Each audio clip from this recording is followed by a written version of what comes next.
पाठ पर विराजित रमणीक मुनि महाराज साहब, सत्येंद्र मुनि महाराज साहब, तप ज्योत्सना, हिमानी महाराज साहब एवं सभी संत सचिव चरण में भावपूर्ण वंदना। मैं अपनी ओर से और श्री संघ की ओर से भी आज तपोत्सव और जन्मोत्सव पर कुछ बोलने जा रहा हूँ। महाराज साहब तो एक आधी मिनट मुझे ज़्यादा लग सकता है। प्रेम पारस की बगिया में खिला फूल, प्रेम पारस की बगिया में खिला फूल, जिन वाणी का सत्मार्ग दिखाकर करते उज्ज्वल मंगल हमारे कुल। मन में रमन करने वाले रमणीक मुनि महाराज साहब को 59वें जन्म दिवस पर स्वर्णिम बधाइयाँ एवं उज्ज्वल भविष्य की मंगल कामनाएं। विशेषकर महाराज साहब के 4 महीनों में हमने सुना अति उत्तम और धन्यवाद। ये 2 शब्द तो जैसे मन मस्तिष्क में ऐसे बसाए कि जन जन को लगने लगा कि हम धन्य हुए। सहजता, सरलता, सजगता, स्वाभाविकता, आत्मीयता, अपनापन, इनका सारा निचोड़ अगर मैं कहूँ तो मैत्री भाव पर आकर रुकता है। मैत्री भाव न केवल मानव जीवन अपितु सारे प्राणी जगत में सभी छोटों बड़ों के प्रति मैत्री भावना और कृतज्ञता की अभिव्यक्ति को महसूस करवाना अपने आप में हमें गौरवान्वित करता है। गुरुदेव, सच में आज तक हमने सुना था या पढ़ा था कहीं, देव देता है, धर्म दिखाता है और गुरु दिलाता है। इस उक्ति को यहाँ यथार्थ होते हमने देखा कि गुरु हमें दिलाता है। परम पूज्य गुरुवर्य रमणीक मुनि महाराज साहब द्वारा धर्म एवं मानव जीवन की परिभाषा को बहुत गहराई से समझाया, बताया। चाहे अंतर्गत सूत्र हो, उत्तराय ध्यान हो या विरुद्धई तथा चौमुखी जाप की आराधना और भी कई प्रसंग तथा अपने आप में छोटी छोटी बातों से धर्म और संस्कारों को उजागर कर हमें धर्म पथ पर आगे बढ़ने की प्रेरणा देना एक अद्भुत है, सराहनीय है। न केवल सकल जैन समाज अपितु समस्त मानव को मानव से जोड़ने का ये आपका प्रयास सराहनीय है।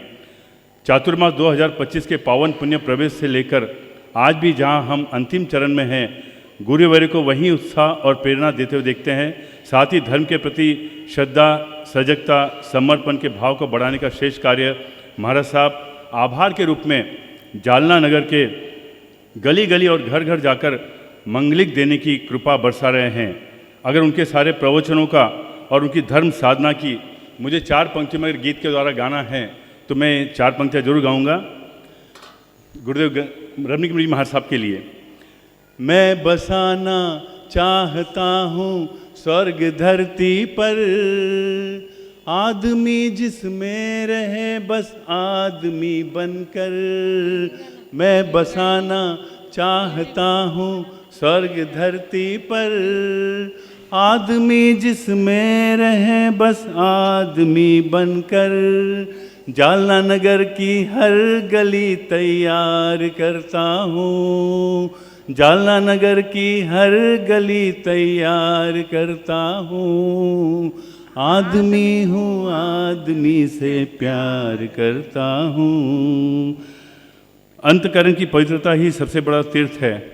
साथ ही धन्यवाद आभार मानने की कला तो अद्भुत है, प्रेरणादायी और अनुकरणीय है।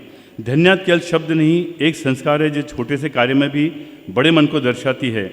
कृतज्ञता से भरा मन सदा सुख, शांति और सफलता को पाता है। ऐसा लगता है कि महाराज साहब की धन्यवाद देने की अपनी आदत अपने आप में एक आत्मिक सजगता है जो जीवन को सरल, सुंदर और सफल बनाने में सहायक है, जीवन की सार्थकता है।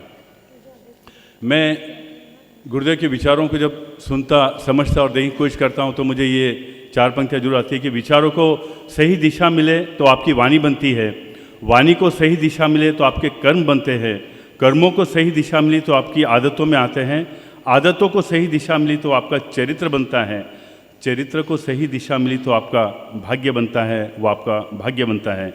ऐसे पूज्य गुरुवर के सानिध्य में आकर हमें लगने लगा, महसूस होने लगा कि हमारे अंतकरण में कहीं महावीर जाग गया है, इसी को जीवन की सार्थकता की ओर ले जाने का सत्मार्ग मिल गया हो। विशेषकर परम पूज्य हिमानी महाराज साहब, आप श्री प्रकाश भारती की पुत्री, पूरे भारतवर्ष में आपका प्रकाश फैले। आपके 124 आम्बिल तपोत्सव की बहुत बहुत अनुमोदना, बहुत अभिनंदन और बहुत सुख साता पूछते हुए मैं आपके इस बारे में इतना ही कहना चाहूँगा कि जल की निर्मलता, चंदन की शीतलता, पर्वत हिमालय से अटलता और समुद्र से गंभीरता, ऐसे सारे विशेषणों से परिपूर्ण परम पूज्य हिमानी महाराज साहब को वंदन। भारतवर्ष में कल आपके ज्ञान का प्रकाश यूं ही फैलता रहे, यही मंगल कामना। हमें जिन वाणी का अर्थ और उसका मर्म, जैन धर्म को समझाने का तरीका, समझाने और समझने का अपने आप में एक अद्भुत तरीका, प्रेषित करने की कला, दिल की गहराई में उतारने की अद्भुत वाणी जो हमने सुनी है ना। मैं कहीं बिदरा जो एक मोटिवेशनल गुरु है, अक्सर वो बताते हैं, हमने धर्म को बहुत सालों सुना है। मेरा अपनी बात अगर मैं कहूँ तो मैं पिछले 35 वर्षों से धर्म को समझ रहा हूँ, सुन रहा हूँ, कई व्याख्यान प्रवचन मैंने अटेंड किए हैं।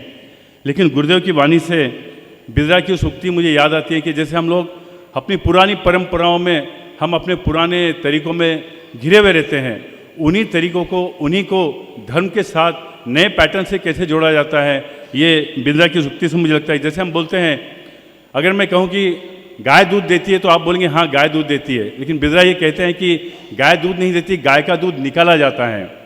उसी तरह से कुछ पाने के लिए कुछ खोना पड़ता है, ये पुरानी उक्ति है, कुछ पाने के लिए कुछ खोना पड़ता है, बट हमने सीखा गुरुदेव से कुछ पाने के लिए कुछ करना पड़ता है।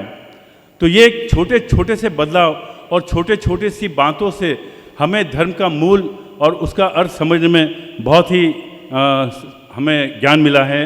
गुरुदेव, उसके लिए हम आपके बहुत बहुत आभारी हैं। संयम पथ पर चलकर आप कर रहे हो धर्म आराधना, संयम पथ पर चलकर आप कर रहे हो धर्म आराधना, दृढ़ता से कर रहे हो आप संयम जीवन की साधना, दृढ़ता से कर रहे हो आप संयम जीवन की साधना। जन्म दिवस पर स्वीकारो शीशंग जालना की स्वर्णिम शुभकामना, शीशंग जालना की स्वर्णिम शुभकामना। बहुत बहुत धन्यवाद आप सभी का, आपने मुझे सुना, और हिमाई माँ साहब आपके लिए बहुत बहुत धन्यवाद कि मुझे 1 मिनट का समय ज़्यादा दिया। गुरुदेव, आपको पुनश्च आपके जन्म दिवस पर बहुत बहुत स्वर्णिम बधाई और बहुत शुभकामनाएं। धन्यवाद।